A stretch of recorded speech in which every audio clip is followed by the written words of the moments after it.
Halo guys, kembali lagi di alur cerita film Storyteller Malam Anda. Kali ini kita akan mereview film yang sedang viral di jagat maya. Banyak orang yang membahas film ini. Banyak komentar sangat positif tentang film ini juga. Bahkan rating dari IMDb saja menyentuh angka 7,3 dari 10. Rating film ini sangat baik, tentunya dari para kritikus film. Film akan kita bahas adalah film Longlegs yang rilis di bulan Juni ini. Buat kalian yang suka film trailer dengan ada sentuhan horor supranatural dan psikologinya, film ini menjadi pilihan tepat untuk kalian tonton. Bahkan Joko Anwar yang adalah sutradara kondang Indonesia film perhororan memberikan komentar positif untuk film ini. Dan buat kalian yang belum nonton, alangkah baiknya untuk nonton filmnya secara utuh. Dan skip saja video ini karena video ini berisi spoiler. Jadi penasaran? Oke guys, kita langsung saja ke alur cerita filmnya. Di awal cerita, kita diperkenalkan kepada seorang gadis kecil bernama Lee Hacker. Di dalam rumah Lee melihat ada sebuah mobil yang berhenti persis di depan rumahnya. Dia lalu keluar hanya ingin tahu siapa yang datang. Namun dari kejauhan terlihat kalau mobil tersebut tidak berpenumpang. Dengan pandangan yang aneh, dalam hatinya bertanya kemana orang yang membawa mobil itu. Lalu terdengar ada suara seseorang yang memanggil namanya, dan suara itu berasal tepat di belakang rumahnya. Lalu dia dikejutkan dengan seorang pria tak dikenal sedang berdiri di belakangnya. Pria aneh itu tahu tentang Lee. Bahkan dia juga berkata kalau Lee sebentar lagi akan berulang tahun. Lee hanya terdiam ketika pria itu mulai bertingkah aneh. Lalu cerita beralih kepada Lee yang kini sudah beranjak dewasa. Lee kini menjadi bagian dari seorang anggota FBI, sebuah pekerjaan yang sangat luar biasa. Selain tidak mudah menjadi anggota FBI, Lee juga menjadi orang termuda di federasi pada waktu itu. Pada waktu itu juga sedang ada sebuah kasus pembunuhan yang terjadi di kota tersebut. Lee bersama agen lainnya dipercaya dan ditugaskan untuk menginvestigasi ke salah satu rumah yang dicurigai. Kalau rumah itu adalah rumah tempat si pelaku pembunuhan bersembunyi. Sebagai seorang agen FBI, Lee mempunyai insting yang cukup bagus. Insting di dalam dirinya mengarahkan dia menuju ke sebuah rumah dan mengatakan kepada rekannya untuk memanggil bantuan. Karena Lee merasa yakin kalau si pelaku bersembunyi di rumah tersebut. Tapi sialnya, rekannya tidak begitu percaya. Sebelum meminta bantuan, rekannya ingin memastikan dan memeriksa keadaan di dalam sana. Namun baru saja dia membuka pintunya, tiba-tiba terdengar suara tembakan, dan tembakan itu menembus ke kepala rekannya. Lee berusaha melawan rasa takutnya dan mencoba mencari si pelaku penembakan ke dalam rumah itu. Sebuah rumah kosong yang sudah tidak berpenghuni lagi. Di kamar lantai atas, Lee menemukan seorang pria. Dia meminta orang itu untuk jangan bergerak dan mengangkat tangannya.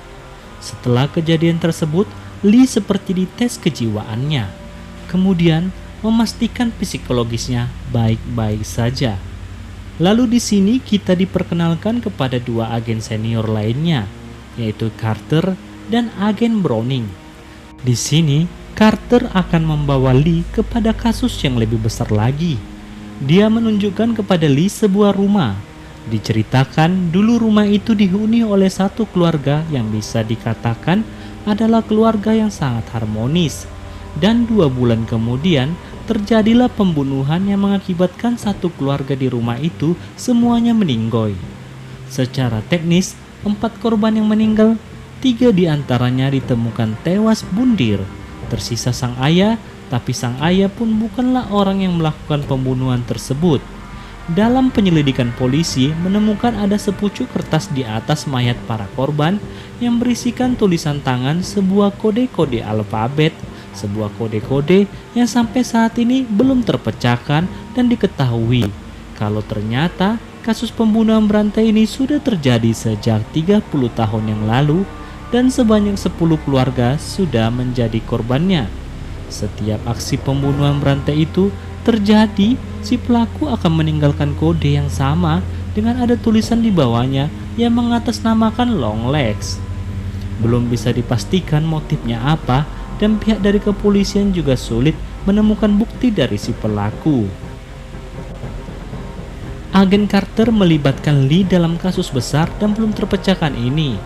Lee diminta untuk mempelajari dari beberapa barang bukti yang sudah ada di FBI. Alasan Carter melibatkan Lee karena dia cukup terkesan ketika Lee mempunyai naluri kuat dan bisa tahu kalau rumah itu adalah rumah tempat si pelaku bersembunyi. Carter lalu menjelaskan dari semua bukti yang sudah didapatkan oleh FBI kepada Lee, dari semua keluarga korban mereka mempunyai anak perempuan yang semua ulang tahunnya sama, yaitu sama-sama di tanggal 14. Sampai di sini FBI pun buntu dan Lee diminta untuk memecahkan petunjuk yang tersembunyi itu. Lee benar-benar bekerja keras dalam memecahkan kasus. Dalam diagnosanya, Lee menyimpulkan bahwa di rumah para korban tidak ada tanda-tanda kalau si pelaku itu membuka rumah para korbannya secara paksa, dan tidak ada indikasi kalau si pelaku berada di dalam rumah saat tragedi pembunuhan sedang berlangsung. Para korban terbunuh tanpa meninggalkan jejak dari si pelaku sama sekali. Jadi guys, jujur saja kasus ini tuh sangat rumit. Masalahnya di sini ada dua sudut pandang yang berbeda. Di satu sisi, para korbannya diwafatkan dengan beberapa alat seperti pisau dan lain-lainnya. Dan seharusnya pelaku berada di dalam rumah saat semua itu terjadi, karena kalau bukan si pelaku yang melakukannya, lantas siapa lagi? Tapi secara bukti fisik yang ada di TKP tidak ditemukan jejak dari si pelaku selain hanya kertas dengan kode-kode tertentu itu. Yang ditinggalkannya untuk saat ini berkesimpulan kalau ada yang menyuruh keluarga itu untuk saling bundir. Dan ada teori lain juga, Lee mengatakan mungkin Longlegs dibantu dalam melakukan aksinya. Namun yang menjadi pertanyaannya adalah siapa yang membantu Longlegs pada malam itu. Kemudian Carter mengajak Lee ke rumahnya. Carter ingin mengenalkan Lee kepada keluarga kecilnya. Di rumah itu, Carter tinggal bersama anak istrinya dan putrinya yang bernama Ruby. Jujur saja, Lee mempunyai karakter yang tak pandai untuk basa-basi. Dia hanya berbicara apa adanya dan seperlunya saja kepada orang yang belum ia kenal. Dalam kesempatan itu, Ruby sempat mengundang Lee untuk datang ke ulang tahunnya, nanti yang akan diadakan beberapa hari lagi. Lee menjawab kalau dia pasti akan datang ke ulang tahunnya Ruby. Setelah dari tempat Carter, Lee langsung kembali pulang. Di rumah Lee hanya tinggal seorang diri. Sebenarnya ibunya masih ada, namun mereka berada di kota berbeda dengan Lee. Hampir setiap malam Lee selalu menghubungi ibunya hanya untuk sekedar curhat dan menceritakan hari-hari yang berat yang telah ia lalui. Pada malam itu, Lee mendengar ada seorang yang mengetuk pintu rumahnya. Lee menghampiri pintu itu, lalu tidak membuka pintu itu karena dia takut. Dia hanya mencoba memanggilnya dari dalam, namun sama sekali tidak ada yang menjawab.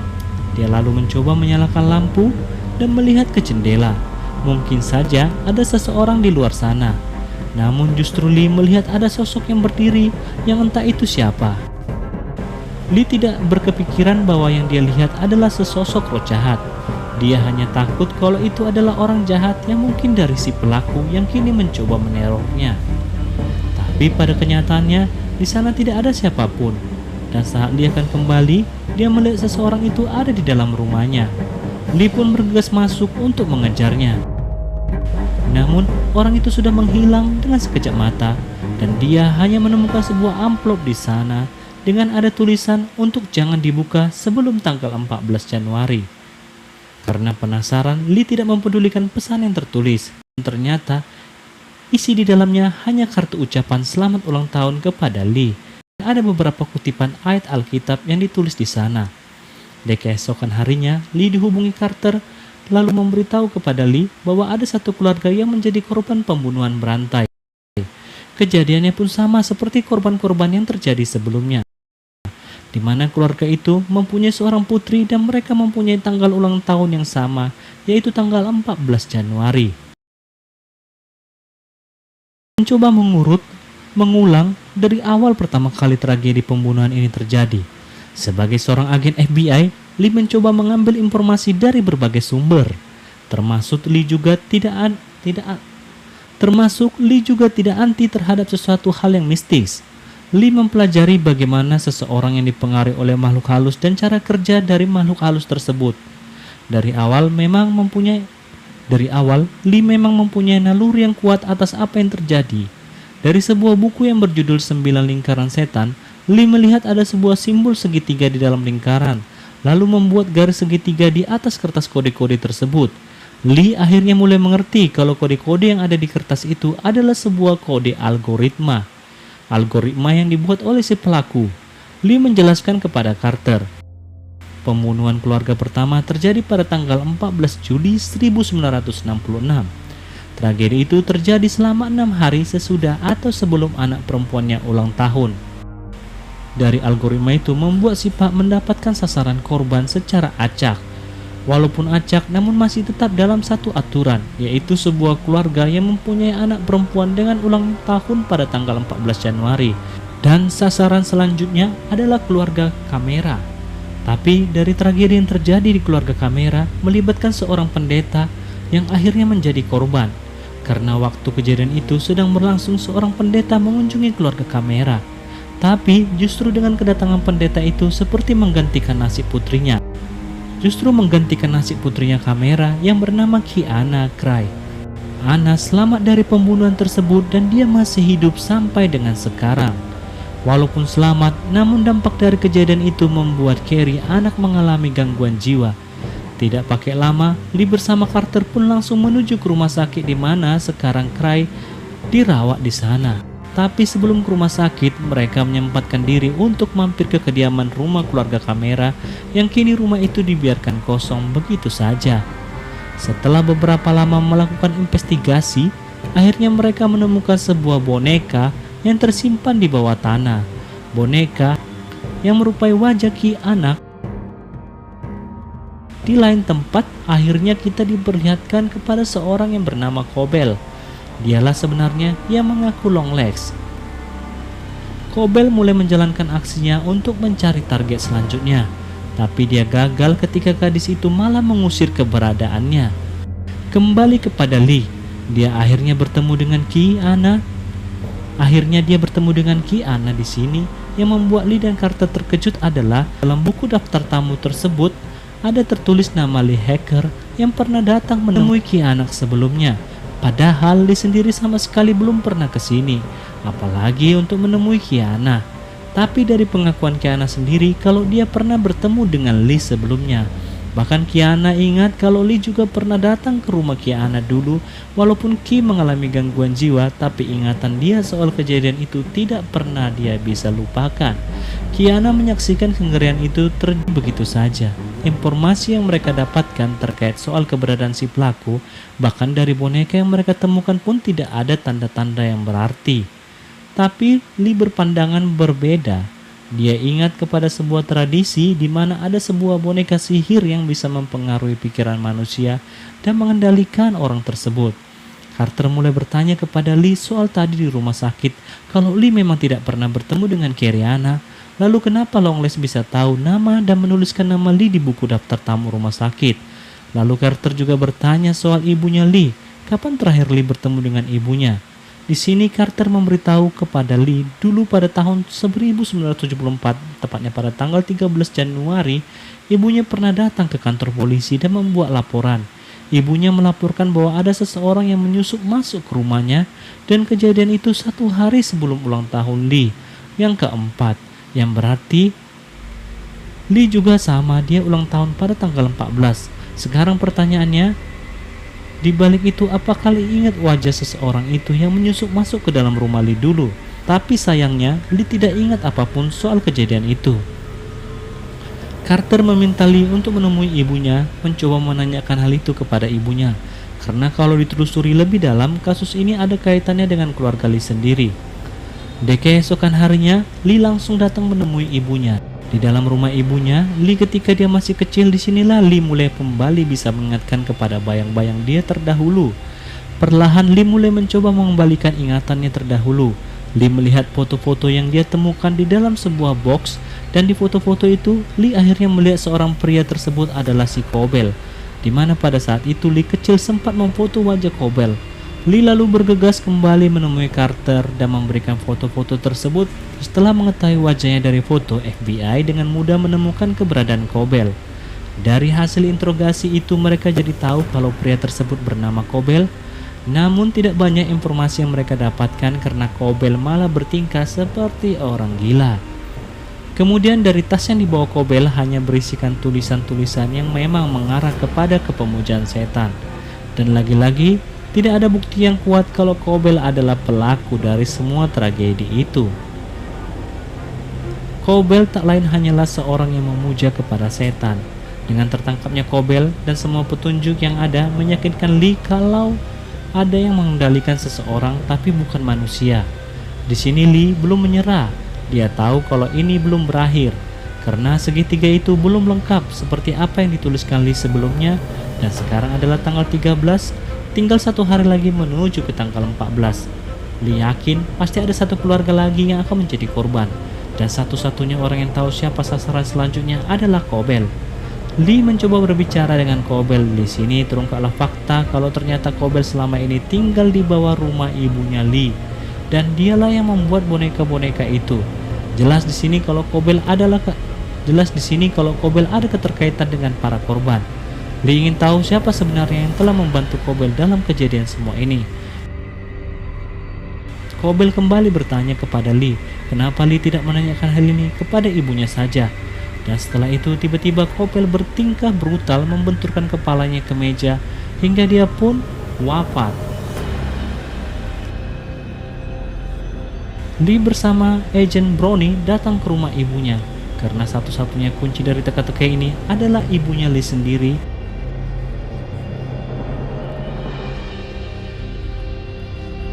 Yang akan menjemput ibunya ke dalam dan meminta Brownie untuk menunggu di dalam mobil saja. Tapi ibunya sudah tidak ada lagi di sana, dan terlihat ibunya justru berada di luar menghampiri Brownie. Kengerian pun terjadi, di mana ibunya menembak Brownie di dalam mobil itu. Ibunya lalu menembak boneka yang menyerupai wajah Lee, dan saat itu Lee sempat terjatuh pingsan. Dalam pingsannya Lee bermimpi kembali ke masa lalu. Sejak dari kecil Lee bersama ibunya hidup berdua tanpa ada satu orang pun yang datang ke rumah mereka. Hingga datanglah seorang pria asing dan aneh yang tak lain adalah Cobell, si pembuat boneka. Pada saat itu Cobell datang untuk memberikan hadiah boneka kepada Lee. Dia mengaku dari gereja, namun diketahui setiap boneka yang ia buat adalah boneka sihir yang di dalamnya terdapat roh jahat.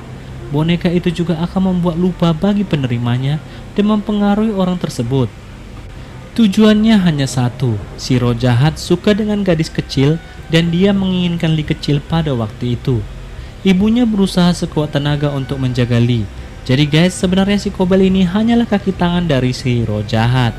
Dan ibunya memohon kepada si roh jahat itu untuk jangan mengambil. Sebagai gantinya, ibunya mau bersekutu dan akan membantu si roh jahat untuk mendapatkan gadis-gadis kecil lainnya.